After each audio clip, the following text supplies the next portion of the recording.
When my parents finally noticed me, it was because I slammed our front door in their faces to keep them from entering the life I built without them. The pounding on my apartment door sent a crack through the quiet hum of my refrigerator and the soft whir of my laptop fan. For a moment my fingers hovered above my keyboard, suspended between hitting send on an email to my team and reaching for the baseball bat tucked beside the door. I had lived alone long enough to trust my instincts. The way my heartbeat shifted gears and the hairs on my arms stood up told me this wasn't a friendly visit. I crept to the peephole, pressing my forehead against the cool wood. Outside, framed by the yellowing hallway light, stood my mother and father. My father's posture, shoulders squared, chin set, was the same stance he took when he told me at 16 that my dreams were selfish. My mother leaned into him, mascara smudged under her eyes, clutching a handbag with both hands as if praying to the door itself. I watched them whisper, his jaw tight, hers trembling, their breath fogging the cheap plexiglass door of the building's vestibule. They looked smaller than I remembered, not because they had shrunk but because I had grown, not in height but in resolve. My hand trembled on the deadbolt. I thought about the last time we had spoken, when my father threatened to cut my tuition if I didn't come home, when he still believed he had that kind of power. The memory was a fist closing around my throat. Open up. We came all this way. My father's voice boomed. It echoed down the empty hall, each syllable weighted with desperation. I imagined the neighbors behind thin walls pausing their breakfasts, forks halfway to their mouths. My mother's voice threaded in, softer but frantic. Sweetheart, please. We need to talk. They had found me. All the miles I'd put between us, the years of silence, the new city, the new name on the mailbox. It hadn't been enough. I could have let them in. I could have offered them tea and asked about Roman's wedding that never happened. Instead, I tightened my grip on the bat and felt heat crawl up my neck. For all the years I'd begged them to see me, begged them to call me by my name and not just the label of older daughter. Now that they were here, I wanted nothing more than to be invisible again. We miss you, my mother cried. You don't have to forgive us, just let us in. You're still our daughter. Her words were daggers wrapped in velvet. There was truth to them. I was their daughter, but only when it was convenient for them, only when Roman had siphoned off their money and they were drowning. Over the years, I had learned that family was not a bond but a choice. I turned the deadbolt the opposite way, pushed it deeper into place, and let the handle warm beneath my palm. My voice came out clear and steady, surprising even me. I don't owe you anything, I said through the door. Please leave. They pleaded for a minute longer, and when that didn't work, my father's voice hardened into the tone that used to send me scampering to my room as a child. He reminded me of all the things he claimed to have done for me, all the sacrifices he had made. He spoke of responsibility, of filial piety, of appearances. He said I was cruel. He said I was ungrateful. He said blood was thicker than water. It occurred to me that blood and water both leaked under doors if the seal wasn't tight enough. My hand shook with the urge to open, to end the cycle, but my feet remained planted. Leave, I repeated, my own breath fogging the door. When they eventually turned and walked back down the hall, my father's shoulders finally slumped, the weight of reality dragging him down. My mother glanced back once, eyes red-rimmed, and then they were gone. Only when the elevator dinged closed did I slide to the floor, my back against the door, and let the tears I had held fall silently onto my knees. It was only then, in that moment of absolute stillness, that the enormity of what I'd just done began to settle over me. I had shut my parents out, literally and figuratively. My hands shook, not from fear but from the release of years of pent-up tension. I stared at the bat, at my laptop screen still glowing with an unfinished email, and whispered to myself, this is what freedom feels like. As I sat there, breathing uneven, I thought back to the first time I realized I would have to fight for my own existence. Those memories unspooled like film in reverse, dragging me back to a childhood where I was loved in theory but invisible in practice, where my brother's laughter filled every room and my own accomplishments were stacked like forgotten mail on the kitchen counter. I used to think I was born on an unlucky day. The sky was clear and bright on the autumn morning when I entered the world, a fact my mother reminded me of only because it was Roman's first word, blue. From the beginning, my little brother stole the spotlight without even trying. He was a round, rosy baby with dimples and a head of soft curls that strangers loved to touch. He cooed on cue and grinned at anyone who looked his way. My parents, Patrick and Marin, basked in the glow of his perceived perfection. When people stopped them at the grocery store, my mother would beam and say, "Thank you, he's our little angel," while barely acknowledging the toddler clinging to her leg. That toddler was me. In those early years, I was not abused. I was fed, clothed, and kept warm. But I learned quickly that there is a difference between basic care and being cherished. Research shows that up to 40% of people feel lonely growing up in families where favoritism exists, and I was very much part of that statistic. Favoritism often isn't intentional. It can be shaped by stress, culture, or a child's temperament. But intentional or not, it leaves scars. I felt those scars taking shape each time Roman was praised for breathing, and I was overlooked for achieving. One of my earliest memories is of my third-grade report card. I had worked harder than I ever had, staying up late practicing my multiplication tables with a flashlight under my blanket while Roman snored loudly in the next bed. When the teacher slid the envelope across my desk, I traced the bold S with my fingers, the paper as smooth as satin. I raced home, heart pounding, imagining my mother's face when she saw it. Perhaps she would hug me, call my father at work, even bake me one of her famous apple pies to celebrate. Instead, when I held out the paper, she took it with one hand while stirring the spaghetti sauce with the other. Her eyes flicked over the grades and she nodded. "That's good, sweetheart," she said, before her gaze shifted to Roman, who was scrawling a crooked drawing of a dog at the table. "Oh my gosh, look at this," she gasped. "Roman, that's amazing. We have to put this on the fridge." My report card went into the junk drawer. Roman's dog, drawn with 5 legs and a tail twice the size of its body, enjoyed a place of honor under a rainbow magnet for months. At school the next day, when my teacher asked how my parents reacted, I forced a smile and said they were proud. I learned to keep my pride quiet, to fold it like those report cards and tuck it away where no one would accidentally see it. It wasn't just academics. Roman decided where we went on vacation, what we had for dinner, even what station we watched on television. When we argued, my parents took his side automatically, as if fairness were measured by volume and he was always louder. They rationalized their bias as protecting the baby. He had been sickly as an infant. My mother would whisper to friends, and they felt the need to compensate. But as we grew, the compensation never stopped. Roman was given the larger bedroom because he needed space. He took violin lessons, soccer camps, karate classes, all the activities he asked for. When I asked to join a ballet class, my father told me we couldn't afford it. Then he turned around and bought Roman a new gaming console. By the time I reached high school, the imbalance had woven itself into the fabric of our family. Roman strutted through the halls as though he owned them, trailing girlfriends and friends like a comet with its tail. I moved quietly, slipping between lockers, finding refuge in the library. Teachers praised my essays in margins with red pen hearts and exclamation marks. At home, those essays joined my report cards in the drawer. Research indicates that favoritism can lead to resentment and long-term emotional distance between siblings, and I felt the gulf widening every year. Roman's taunts became bolder, his disregard sharper. He would hide my textbooks when I was on a deadline, slam his shoulder into mine in the hallway, and call me names too cruel to repeat. When I confronted him, he laughed and asked why I was so sensitive. Before high school, before the essays and the red pen hearts, there were birthdays and school plays, moments that should have been shared equally but never were. On my 8th birthday, my mother baked 2 cakes, a chocolate one for me and a vanilla one for Roman, even though his birthday was 3 months away. "It's only fair," she said when I looked confused. At my party, Roman blew out my candles before I could make a wish. When I protested, my parents shrugged. "Let him have it," my father said. "He's younger." That night, in my room with the daisy wallpaper, I stared at the leftover candles and imagined a world where my wishes weren't stolen midair by someone else's breath. There were also school plays. In 5th grade, I landed the lead role in the winter pageant after weeks of memorizing lines. I practiced my monologue in front of the bathroom mirror until my face hurt from exaggerating expressions. On performance night, Roman sat in the front row waving vigorously, even though he wasn't in the play. As I delivered my lines, he faked a dramatic cough, drawing laughter from the crowd. My parents leaned toward him, whispering and chuckling, their attention on the boy who wasn't even on stage. On the car ride home, my mother gushed about how funny Roman's cough had been. She didn't mention my performance. I stared out the window at our reflection, swallowing the ache. Adolescence only amplified the gap. I joined the school newspaper, staying late to edit articles and design layouts and spending weekends interviewing teachers. When my advisor suggested a summer journalism camp, my father shook his head. "We can't afford that," he said without looking up. "Besides, you'll miss Roman's soccer tournaments." Roman's ever-changing hobbies, soccer, violin, drama club, robotics, were funded without question, while my interests were tethered to his schedule. To save for application fees and bus tickets, I babysat, folded clothes at the mall, and stocked shelves at the grocery store. Handing over crumpled dollar bills at the camp registration table felt like both victory and isolation. When friends asked why my parents weren't at debate competitions, I'd shrug and say they were busy, swallowing the shame like a bitter pill. Looking back, I see how those birthdays, plays, and part-time jobs shaped me. They taught me to clap for myself when no one else did, to save for my dreams when others took theirs for granted. But they also left me with questions about worthiness and belonging. Psychologists note that both favored and non-favored children can experience negative effects from favoritism. The favored may feel pressured to maintain status, while the other may internalize a sense of inadequacy.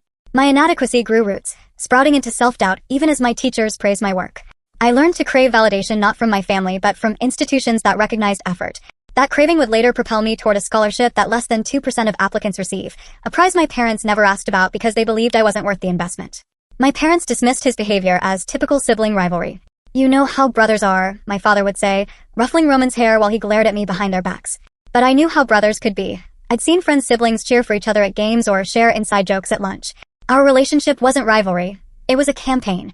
He had set out to convince the world that he mattered more, and my parents supported his marketing.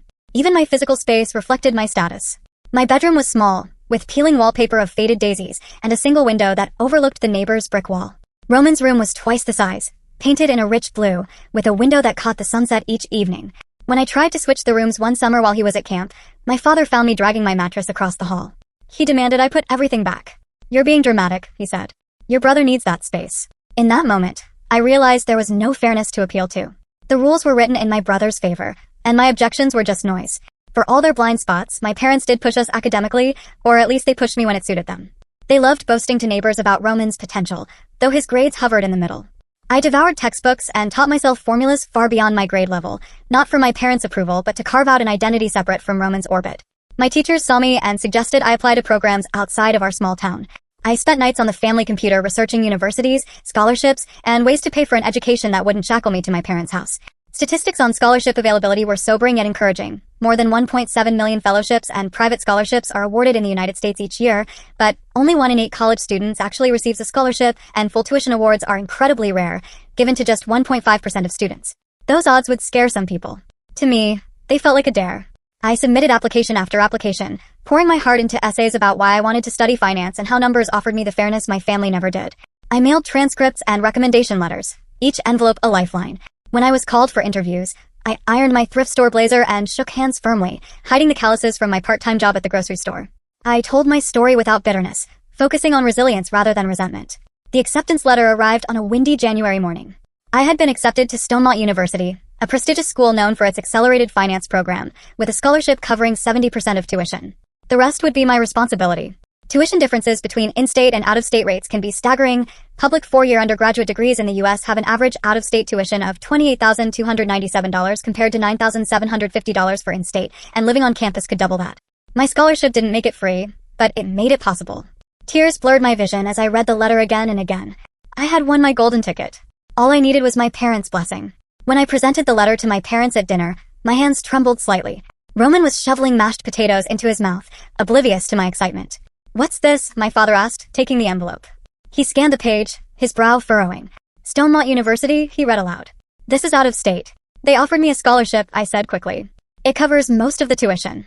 They have a 2-year accelerated finance program. I could graduate sooner." My mother's eyes widened. "That's incredible, honey." "It's not happening." My father cut in, setting the letter down like it was a bill.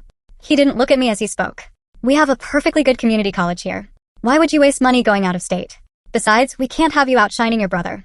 It wouldn't be fair to Roman." The last sentence landed like a slap. My jaw tightened. "This has nothing to do with him," I said, trying to keep my voice steady. "It's about my future." "Your future is here," my father said. "And your brother needs you around. We don't want him to feel less than because you got into some fancy school." He didn't say it, but I heard the rest. "We'd rather hold you back than let him feel inferior." There it was again, Roman's feelings dictating my life. I swallowed the lump in my throat and looked at my mother for support. She smiled weakly torn. I could have argued. I could have shouted about fairness and opportunities. But you can't convince someone to see value in you when they don't want to. Instead, I nodded slowly. "Okay," I said. "If I go to the community college, I want to live on campus."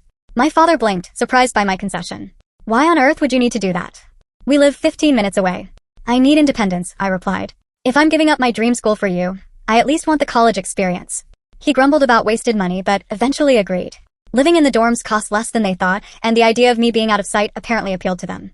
They saw it as a win. They kept me close geographically and avoided awkward conversations about Roman's jealousy.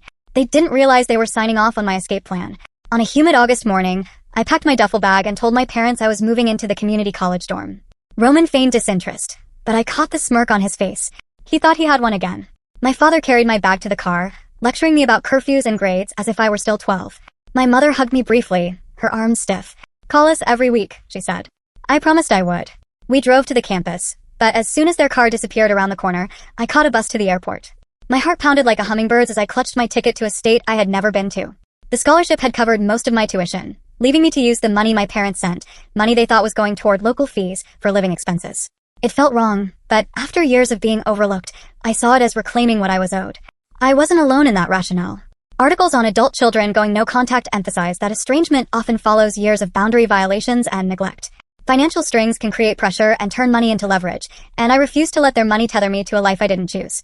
Stonemont University looked like a postcard. Ivy-covered buildings, manicured lawns, students carrying stacks of textbooks while laughing with friends. I dragged my duffel across the cobblestones to the dorm, each step feeling like it took me further from the girl who lived in her brother's shadow. The first night, as I lay on a narrow bed staring at the unfamiliar ceiling, guilt gnawed at me. I imagined my parents picturing me in a room across town instead of across state lines. I whispered apologies to my younger self, promising her that this deception was temporary, that it was a bridge to a better life. The days following my arrival were a blur of orientation meetings, course catalogs, and the thrill of independence. My scholarship package came with mandatory seminars on budgeting and academic planning, sessions led by counselors who reminded us how rare it was to be there. I learned that there are over 1.7 million scholarships and grants available in the U.S. each year, and that only about 25% of college students receive any aid. Full-ride scholarships like mine are awarded to roughly 0.1% of students. Sitting in that seminar with 20 other recipients, I felt a weight I hadn't anticipated. The weight of not wasting the opportunity, of proving myself worthy not to my parents but to the donors and committees who had believed in me when my own family didn't. The cost of attending Stonemont without aid would have been astronomical. For out-of-state students at public four-year colleges, the average tuition is nearly 3 times higher than in-state rates. That difference is due to state subsidies and tax funding that reduce local costs, meaning families like mine would have paid close to $30,000 a year if I'd relied on them. The scholarship covered 70% of tuition and fees. The remaining expenses were manageable with the money my parents sent and my own earnings. Each time I logged into my student account and saw a balance of 0, I felt both relief and defiance. I had circumvented the trap my parents set. I had chosen to invest in myself even when they wouldn't. Adjusting to college life was both liberating and disorienting. In my first week, I got lost on the way to the dining hall and ended up in the engineering quad, my duffel bag of laundry slung over my shoulder like a turtle shell. A friendly senior saw my confusion and walked me to the laundromat, chatting about his hometown and favorite professors. That small act of kindness was a revelation. I joined the student journalism club, this time with institutional support rather than scrounged babysitting money. I became friends with my roommate Maya, who was studying biology and loved to bake. On Friday nights, our room smelled like cookies as we crammed for midterms. Maya would break off bits of dough and press them into my hands when I felt homesick. Here, she'd say, taste something sweet. The scholarship's work-study requirement placed me in the campus library. I reshelved encyclopedias, scanned dusty journals, and learned the Dewey Decimal System intimately. The job paid minimum wage, but it also offered quiet corners to study and a sense of belonging. Students would come to me for help finding books. I liked the feeling of being needed for knowledge rather than because I filled a quota of children at home. On weekends, I tutored freshmen in algebra and statistics. Watching their eyes light up when a concept clicked was addictive. In those moments, I saw glimpses of the teacher I might have become if someone had nourished that seed earlier. After my shift, I'd take the campus shuttle back to my dorm, listening to music on headphones and feeling, for the first time, that my life was unfolding according to my choices, not my brother's needs. Of course, there were struggles. I burned more than 1 pot of noodles and melted a plastic spoon by leaving it too close to the stovetop. I failed my first calculus quiz because I underestimated how different college math would be from high school. I called my best friend from home, Lila, sobbing about how I didn't belong at Stonemont, how I feared I'd been a mistake. She reminded me of the nights I'd spent in the library while Roman partied, of the essay competitions I'd won without praise. "You're right where you need to be," she said. "Don't let their voices echo here." Her words became my mantra. I printed them and taped them above my desk. In our dorm, nights were a symphony of laughter, music, and muffled crying. We comforted each other through heartbreaks, cheered each other's successes, and shared thrifted lamps to brighten the room when our mental health dipped. In one workshop the resident assistant held, I learned that what I'd experienced had a name: parental favoritism, and that it was a recognized phenomenon with documented impacts on self-esteem and adult relationships. Realizing that my pain was validated by research was both sobering and empowering. It allowed me to release some of the shame I'd carried and to focus on healing rather than proving myself worthy of non-existent parents' approval. Life at Stonemont was rigorous and exhilarating. My classes were intense, packed into the shorter program so we could graduate in 2 years. I spent long nights in the library, fueled by cheap coffee and determination. During the day, I juggled work-study jobs, shelving books in the campus library and tutoring first years in algebra to cover food and rent. Every Sunday, I called my parents from the campus courtyard, making sure the fountain's background noise hid the sound of out-of-state birds. I answered their perfunctory questions about grades and pretended to complain about cafeteria food. Roman never asked to speak to me. There were moments of envy as I watched other students' parents visit with care packages and take them out to dinner. But I also experienced moments of pure independence that I had never known. I learned to cook ramen with an iron, fix a dripping faucet with a YouTube video, and file taxes. I celebrated my 21st birthday with friends who didn't know I had a brother. I dated casually, exploring parts of my identity that had been stifled in my childhood home. For the first time, I understood what it meant to breathe without someone else's expectations filling my lungs. 2 years later, I walked across the stage in a black cap and gown, the tassel heavy against my cheek. My full name, was read aloud, and as I shook the dean's hand, the crowd's applause washed over me like a wave. My parents were not in the audience. There were no flowers waiting for me, no family dinner afterward.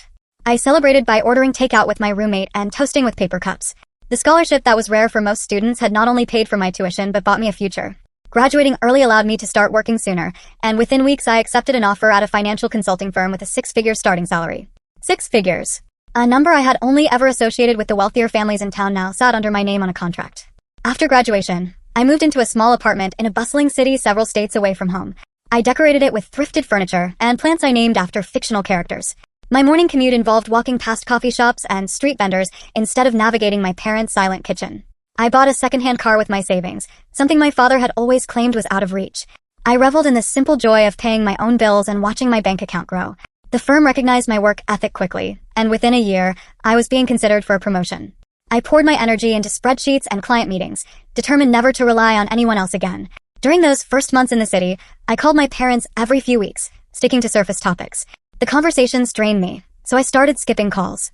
Friends and mentors became my sounding board. My boss shared her own story of estrangement and reminded me that sometimes absence hurts less than contact. Her words, "You've stepped away from a burning building," echoed whenever guilt urged me to pick up the phone. Sometimes loneliness caught me off guard. I'd scroll through social media and see families gathered around tables and feel a pang of envy. Then Maya would barge in with takeout, or Lila would send a meme, and laughter would chase the ache away. Slowly, I learned to separate the idea of family from the biological assignment. Family became the group chat of friends who checked in daily, the coworker who sent funny cat videos during meetings, the neighbor who watered my plants when I traveled. Choosing these people didn't erase the longing for parents who cared, but it filled my life with relationships rooted in reciprocity. In my second year at the firm, I started seeing a therapist named Dr. Chen. She listened as I recounted my childhood and explained that children who feel like the least favorite often struggle with self-esteem or risky behavior. "You turned to excellence," she noted.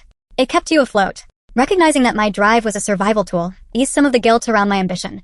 During one session, she asked me to imagine my younger self sitting beside me. "What would you tell her?" she asked. Tears came as I said, "You matter. It's okay to want to be loved." It was a simple exchange, but naming my needs softened something inside me. Healing wasn't linear, but each session added a brick to the foundation of a life I was building strong enough to withstand the next storm.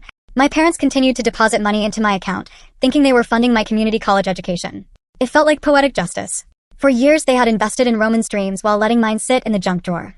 Now their money was going toward my rent, my groceries, and sometimes little luxuries like a pair of boots I had admired in a store window. I told myself I would stop accepting their money once I felt stable, that it was a temporary measure. But the truth was, part of me enjoyed the reversal of power. Still, I kept my contact with them minimal. I called once every couple of weeks, always with an excuse for why I couldn't visit: exams, projects, part-time jobs. They didn't push, perhaps relieved that the more successful child in their eyes, Roman, still sat at their table. Research on family estrangement notes that adult children often step back after repeated boundary violations or neglect. My boundaries were simple. I would not tolerate being demeaned, and I would not let them control my life through money or guilt. By limiting contact, I preserved my mental health. It wasn't a clean break. There was still a thread connecting us, but it was fraying, and I didn't feel compelled to reinforce it. Every now and then, the loneliness crept in. Watching a mother and daughter laugh in line at the grocery store could trigger a pang, so sharp I had to set down my basket and breathe until it passed. I envied friends who complained about their parents' unsolicited advice, because at least it meant their parents cared enough to call. I wondered what it would be like to belong somewhere, not as an afterthought but as an essential. Those thoughts didn't make me reach out. They made me build stronger friendships. My friends became my family, a concept therapists say is common among people who grew up feeling unseen. It was a Friday morning about a year after I started my job when my phone lit up with a number from my hometown. My stomach dropped as if I'd missed a step. I let it ring until it almost went to voicemail, then answered. "Hello." "Hey, it's Dad," came the gruff voice. He never started with a greeting. "Your brother's getting married. We need you to come home next week to help with the preparations." I stared at my computer screen, at the spreadsheet cells blurring together. "Roman is getting married?" I repeated, buying time. Roman, who once told me he'd never settle down because there were too many fish in the sea. "Yes, to a lovely girl named Candace. The wedding is Saturday, but we need you here by Wednesday. Your mother has assigned you some tasks." Tasks. I pictured myself being commanded to decorate tables and fetch drinks while Roman basked in attention. I pictured old neighbors whispering about how nice it was that I came home for my brother's big day, as if I were the estranged cousin flown in out of obligation. The thought made my throat tighten. "I don't think I can make it," I said slowly. "I have work." My father sighed as if inconvenienced. "It's one weekend. Surely your little part-time job can spare you." He had never asked what I did for a living. He still imagined me lugging textbooks across campus. "Besides, we're covering your tuition. The least you can do is show up when we ask." There it was, the leverage. He dangled money over me like he always had. "Actually," I said, hearing the tremor in my own voice, "I'm not in college anymore." He paused. "What are you talking about?" My heart pounded. This was the moment my lie would burst. "I graduated last year," I said softly. "I have a job. I live in another state. I've been using the money you sent for my living expenses while I finished school." Silence crackled across the line. I could imagine him processing, the gears turning. "So all this time," he finally sputtered, "you lied to us? You took our money. You wanted me to go to community college to keep Roman from feeling jealous," I said, the words tumbling out faster now. "I asked for one thing. You told me no. I made my own way." How dare you, he snapped. After everything we've done for you. We paid for your education. And you repay us by deceiving us. I took a deep breath, steadying myself. What have you done for me? I asked quietly. You ignored me my whole life. You let Roman bully me. You stopped me from chasing opportunities because you were worried about his feelings. The scholarship paid most of my tuition. Your money covered groceries. I've been independent for a year. And now you're calling me because you want me to play happy family at a wedding. There was a long pause. When he spoke again, his voice was laced with controlled fury. If you don't come to this wedding, we're cutting you off. We'll stop sending money. Don't ask us for anything ever again. I almost laughed. I don't need your money, I said. I earn more than you now. I have a 6-figure salary. The words tasted sweet and sharp like citrus. I had never said them out loud to my father before. I heard his breath hitch. You're making more than me? He sounded disbelieving, offended. Yes, I said simply. And no matter what you threaten, I'm not coming. He launched into a tirade about filial duty, respect, sacrifice. He told me people would talk if I wasn't there. He said I was selfish for embarrassing the family.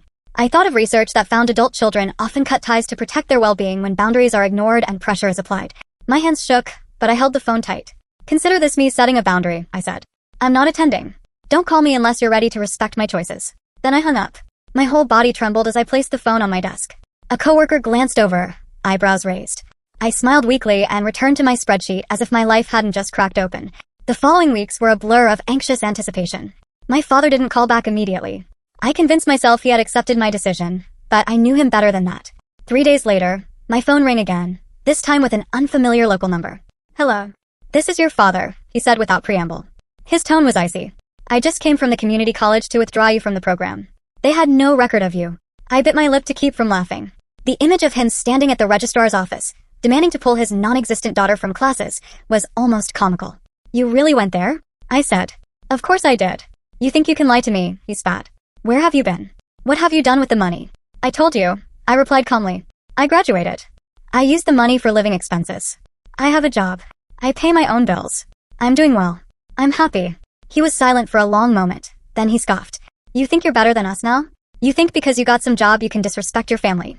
It has nothing to do with being better, I said, my voice barely above a whisper. It has to do with not letting you use money or guilt to control me.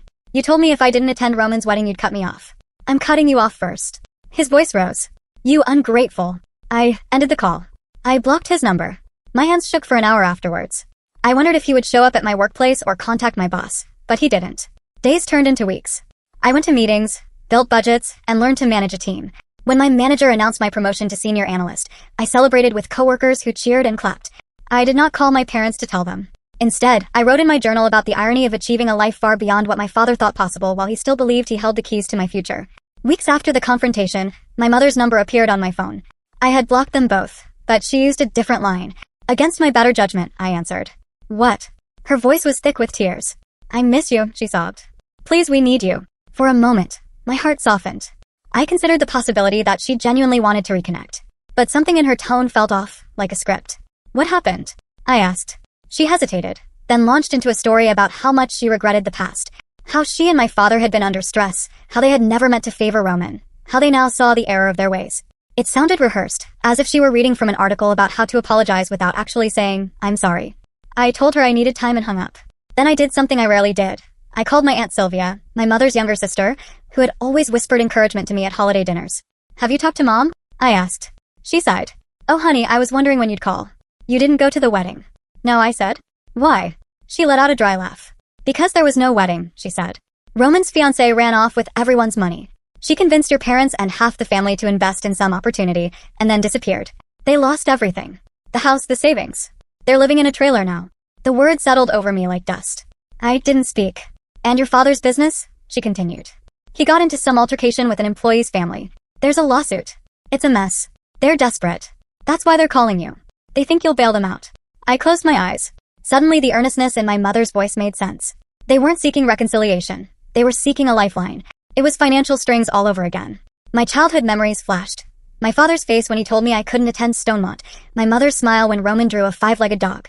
I realized nothing had changed except circumstances. They needed me because they had no one else. I thanked Aunt Sylvia for her honesty. Take care of yourself, she said softly. You deserve to be happy. When my mother called again the next day, I let it ring. When she texted, I didn't respond.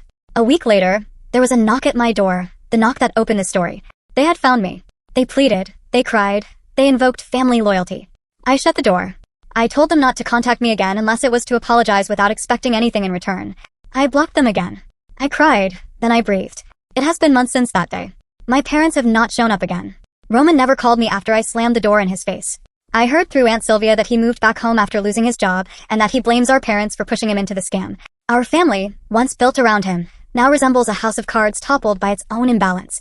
In the quiet of my apartment, I sometimes stand by the window at dusk and feel both lightness and loss. Estrangement is rarely a single event, but the culmination of years of ignored boundaries and eroded trust. Therapists warn that the damage from parental favoritism can carry into adulthood, straining relationships and self-esteem. I am proof of that. Even now, when colleagues praise my work or friends hug me goodbye, a small voice questions whether I deserve it. Healing is a process. Still, I am making a life. I volunteer with a mentoring program, helping high school girls apply to colleges. When one of them confides that her parents pay more attention to her brother, I listen without judgment and share resources. I have game nights with friends who know the names of my plants. I date a woman who notices when I cut my hair and asks how my day was.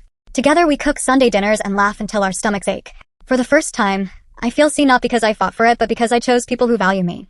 Sometimes I imagine a future where my parents change, where they apologize without strings attached, where they see me. I'm not naive enough to wait for it. Contact may change over time, but only if behavior does. Until then, I will continue to love them from afar, because distance is the boundary that keeps me healthy. On the evening after my parents left my doorstep, I sat on the hardwood floor with my back against the door and my legs stretched out. The apartment was quiet except for the hum of the refrigerator. Outside, somewhere down the block, a siren wailed. I traced the grooves in the wood grain with my finger and thought about the girl I had been, the one who held up a report card and hoped for a pat on the head. I wished I could reach back and tell her that she would grow up to build a life beyond those walls. I wished I could tell her she would stand up to the people who overlooked her and that she would be okay. As the sun dipped below the rooftops and the room darkened, I stood up and turned on a lamp. Light filled the space, warm and soft. I walked to my laptop, sat down, and wrote out a budget for the next month. I answered an email from a mentor. I texted my friend about brunch plans. Life moved forward. Family, I realized, is not solely determined by blood. It is built through respect, support, and love. My story didn't end with a wedding or a dramatic reconciliation. It ended with a closed door and open possibilities, with the understanding that protecting my peace was not selfish but necessary. And in that understanding, I finally found the sense of family I had been searching for all along.